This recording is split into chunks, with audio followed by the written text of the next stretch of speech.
So how and why does menopause affect things down there, and why do you see such kind of big changes?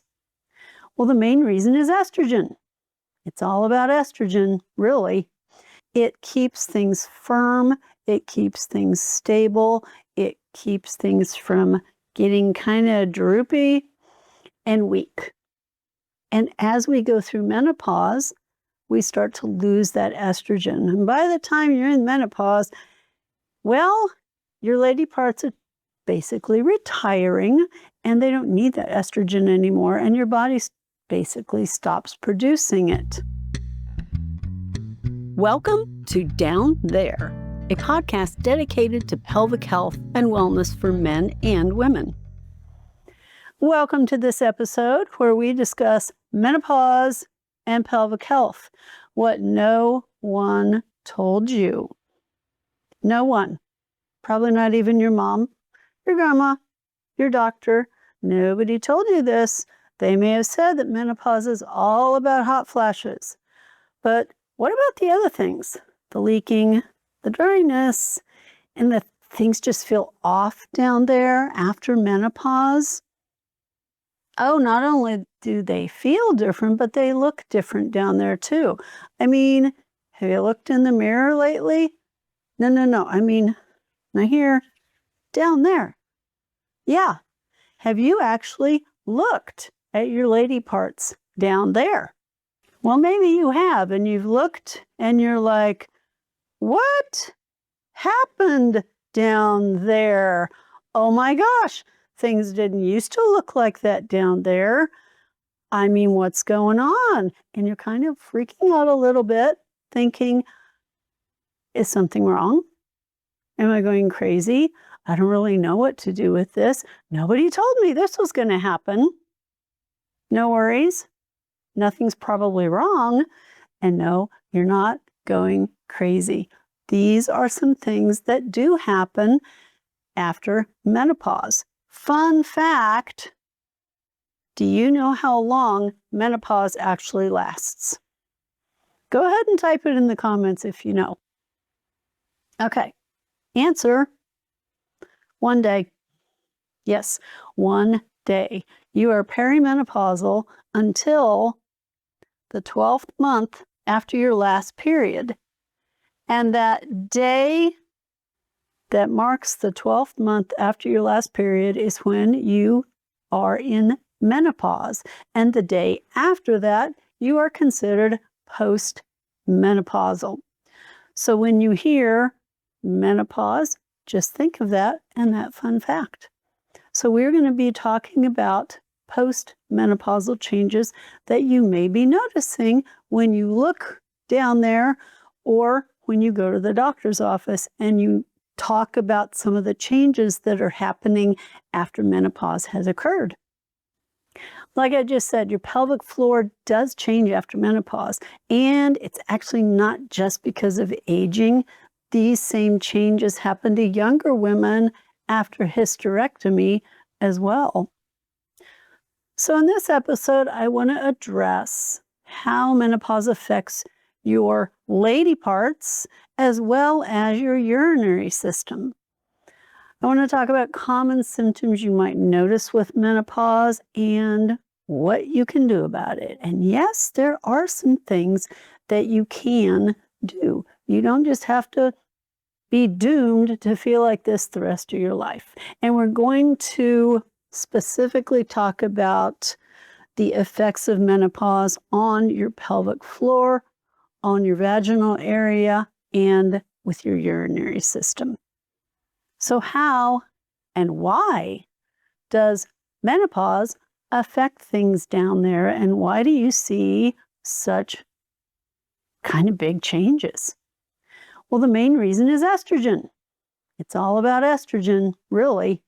You see, estrogen is what keeps our tissues of both our pelvic floor, our urethra, our bladder, and the outside part, which we call the vulva. That's the part that you see. The estrogen is what keeps it happy and healthy and in good working order.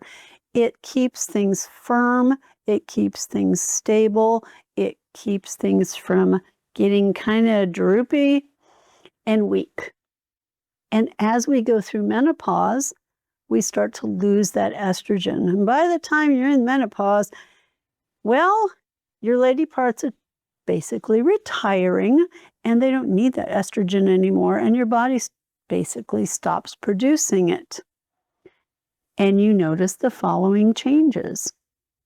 And that's why you see a lot of the changes that you do. The tissues start to thin, the muscles start to weaken, and it looks different down there. Here's some of the things you might notice. And I would suggest, if you haven't ever done this, take a mirror and look.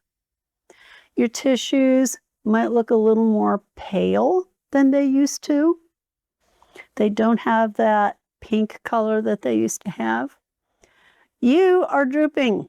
That is a thing.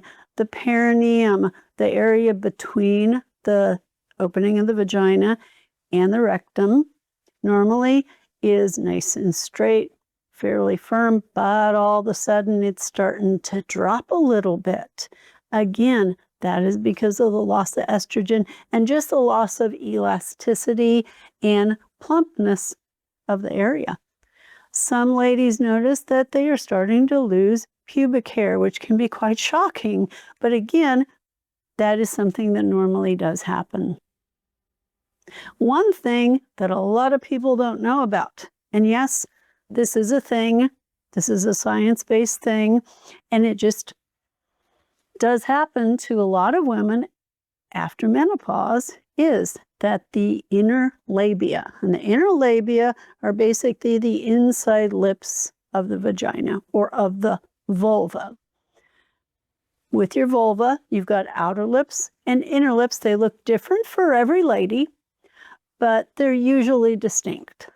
Well, as we start to lose estrogen, those inner labia start to disappear and they kind of get absorbed into the tissues of the outer labia.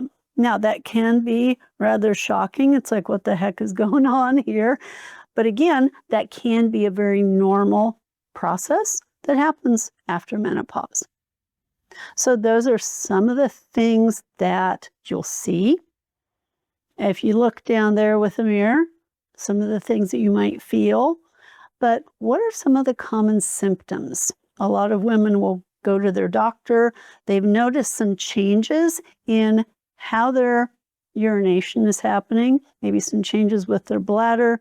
You might notice an increase or maybe a sudden appearance of urinary incontinence, like you pee when you cough, sneeze, or laugh, but you never used to do that before menopause, or urinary urgency frequency. For example, you get that urinary urge and, oh my gosh, I got to go. All of a sudden, I have to rush to the bathroom or I'm going to have an accident along the way. What the heck's going on? Well, what the heck is going on is that because of menopause, you're developing a urinary urgency frequency or overactive bladder issue. Now, why is that? Well, basically, both of those can happen due to a loss of estrogen. You see the bladder and the urethra, which is where the urine comes out. They have lots of estrogen receptors, meaning they need lots of estrogen to work well. Well, now that the estrogen is no longer there, they're not getting what they want. And yeah, they kind of become divas and they pitch a fit because they don't have their estrogen. The result of that, you are getting leakage when you maybe change positions, you jump, you cough. Maybe you're getting that sudden strong urge that you never had before. That could be a sign of a hormonal change from the loss of estrogen. Also remember that the pelvic floor muscles tend to get a little thinner as well, and so they may not be able to support that bladder and that urethra like they did before, which could lead to changes in your ability to hold your urine. So that is one symptom that a lot of women do notice and are quite shocked by because that used to never happen before. Now you know why. Another symptom, frequent UTIs. Like, I never used to get UTIs, and now I'm getting them every 6 months or every 3 months or every month. What's going on? Believe it or not, it could be for the same reason, the lack of estrogen. Remember I said that urethra has a lot of estrogen receptors, and it pitches a fit when it doesn't get the estrogen. Sometimes that is also expressed in frequent UTIs. Also to note, those UTIs may or may not actually be an infection. Sometimes it could be an over-tight pelvic floor. We find that a lot as pelvic floor therapists, in that you get the symptoms of burning, pain with urination, etc. But you go in for the test always seems negative. What's going on? It could be a pelvic floor issue as well. Remember, those pelvic floor muscles go through physical changes in addition to the bladder and the urethra. We do have a possible solution to that, so stay tuned to hear what that is. But the frequent UTIs, that can be a common thing that you'll notice once you get into menopause. Another symptom, decreased lubrication. You just don't produce the lubrication in that vaginal area that you used to. Along with that, vaginal dryness. There might be itching and burning that go along with that. Now, I always recommend, if you do have that, please do check with your provider to make sure that you don't have anything else going on. In the absence of any medical condition, sometimes the dryness, the itching, and the burning can be another sign of a lack of estrogen. I know this sounds like a common theme, doesn't it? But lack of estrogen can cause that as well. And, as many women experience, more discomfort or pain with intercourse. Now, you might have already guessed the reason for that. Yep, lack of estrogen, which leads to reduced lubrication and vaginal dryness. Also, the tissues of the vagina itself start to get a little bit more thin, a little bit more fragile, and so there might be some pain and some discomfort. Well, my goodness, that's really a lot, isn't it? What are you going to do about it? Is there anything you can do? Gosh, it sounds like going through menopause is terrible, and I'm just going to be doomed to feel miserable the rest of my life. Well, hang on. Not necessarily. We have really started to look into this more. The medical community has done a lot more research. In fact, the term genitourinary syndrome of menopause has replaced vaginal atrophy, giving the attention to the fact that there are more symptoms involved with this than just vaginal dryness and the atrophy or the weakening of the tissues in the vaginal area. We've also found that there are some strategies and things you can do to help keep your lady parts and your bladder in good working order as you age. Here's a few of them.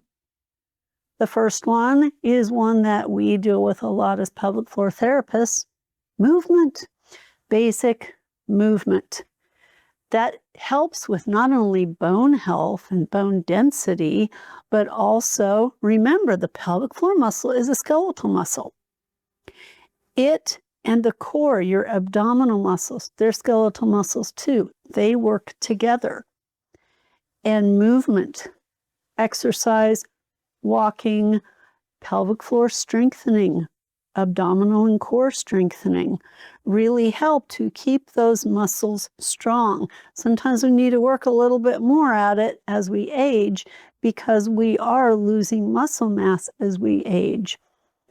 Continue with pelvic floor strengthening or work with a pelvic floor therapist if you haven't ever learned how to do pelvic floor strengthening. By the way, that involves a lot more than just Kegels. So don't worry if you don't know how to do a Kegel. You do not need to know how to do a Kegel in order to keep your pelvic floor strong. Did you know that? If you did and you're curious to learn more, either reach out to us or find a qualified pelvic floor physical therapist near you. They can really help you with that. So keeping your muscles strong is super important. Another thing you can do to make a positive change is practice good bladder habits. Now, what does that mean? Good bladder habits means, are you not holding your urine for long amounts of time? Are you voiding when you need to? Out of need and not out of habit. You know, the whole habit you might have gotten into of go to the bathroom every time you leave the house, whether you need to or not. Or this is one that is common in menopause. You wake up in the middle of the night. Well, I'm awake again. I don't know why. I don't know what's going on. Well, I guess I should go to the bathroom. I'm up anyway. Well, what that can do is going to the bathroom to just fill up time can sometimes lead to a habit of urinary urgency frequency or overactive bladder, where then your bladder gets in the habit of waking you up because of urgency multiple times at night. I suggest not getting into that habit in the first place if you can help it. And when you wake up, ask yourself, okay, did I wake up because I have to go to the bathroom? If that's the case, then go to the bathroom. But if you wake up and then you think about it and then you decide, well, I guess I should go to the bathroom since I'm awake, I recommend just go back to sleep. That way you are urinating out of need rather than just out of habit. Super, super important. Other good bladder habits. Do you know if you have bladder irritants such as caffeine, alcohol, sometimes citrus, sometimes artificial sweeteners, MSG? Things like that can irritate that bladder lining and cause you to urinate more frequently and might kind of cause a little bit of irritation in the urethra as well. So if you know that when you eat or drink a certain something, you're peeing a whole lot, try to reduce or maybe even avoid that particular drink or food and see if that helps your bladder calm down. You want to keep that bladder happy and healthy at any age. Another thing that you can do to make a big difference is use vaginal lubricants or moisturizers. Did you know that was a thing? Yes, it is. Let me explain the difference because there is a big difference between the two. A vaginal moisturizer is actually for the outside, for that vulvar area, that skin area. And what that does is that helps to moisturize the skin around the vulva, the labia, for example. Fun fact, did you know that the tissue and the skin of your vulva dries out faster than the tissue on your face? Yes, that is a thing. So it is recommended to use a good moisturizer specifically for the vulva area. And we have some recommendations for that below in the comments. A vaginal lubricant, on the other hand, is for the inside of the vaginal canal. And that is specifically used, for example, during a pelvic exam at the doctor's office or when you're having penetrative intercourse. And that really helps to offset the dryness and some of the discomfort that women would have during sex. Again, I have a list of some recommended vaginal moisturizers and lubricants in the comments below so that you can check those out. Another super helpful thing that has been well researched and really, really works is to discuss the use of topical vaginal estrogen cream with your doctor if it's appropriate for you. This really can basically solve the problem at the source. It provides the estrogen that the bladder needs and the urethra needs to work well and not pitch fit, and in many cases can actually solve the problems behind frequent UTIs, mild urinary incontinence, and mild urinary urgency frequency. It's very safe to use. Recent research has proved that time and time again, and it literally can be a lifesaver. UTIs can lead to death. I've seen it personally, and it's very tragic because it can lead to sepsis. It can lead to other complications that then eventually do lead to death. Now, that's not to be all negative and doom and gloom. It's just stating a fact. And the cool thing is, the topical vaginal estrogen could knock that out. It could knock out UTIs and actually stop them from happening if they're happening for hormonal reasons. So do discuss that with your doctor because it really could be a very, very good solution. Wow, we've talked about a lot today. We've talked about those changes that happen during menopause. Hopefully now you know you are not the only one, and no, you're not crazy, and there's probably nothing really wrong. Different? Yes. We've talked about some of those changes and what they are, and some of the symptoms that you might have with that genitourinary syndrome of menopause. Also talking about some helpful strategies, a little positive note there. There are things that you can do. So what is your takeaway today? Well, the first step I'd like you to do is just have better awareness of it and take some action to change the stereotype of menopause.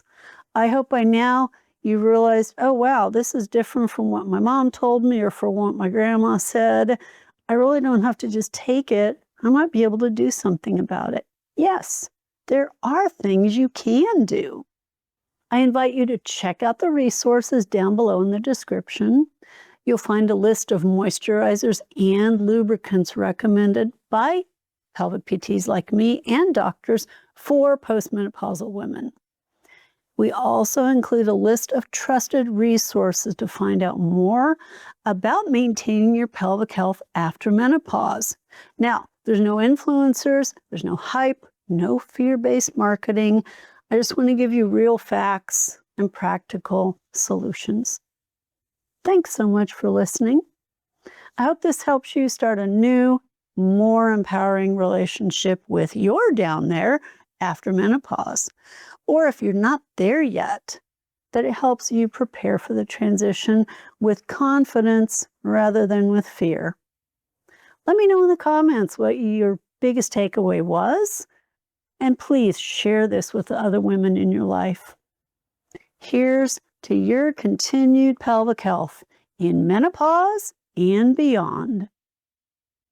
We'll see you in the next episode. Thank you for listening to the show. Drop in a comment and let us know how you liked this last episode. Do you have questions, or do you want to connect with us further? Perhaps you're ready to take that next step. Subscribe to our YouTube channel, The Pelvic Connection with Laura McKaig PT. Check us out on Facebook and Instagram at Laura McKaig PT, or visit our website at www.pelvicconnection.com to discover our online programs and resources or how to work with us in person. Here's to your pelvic health.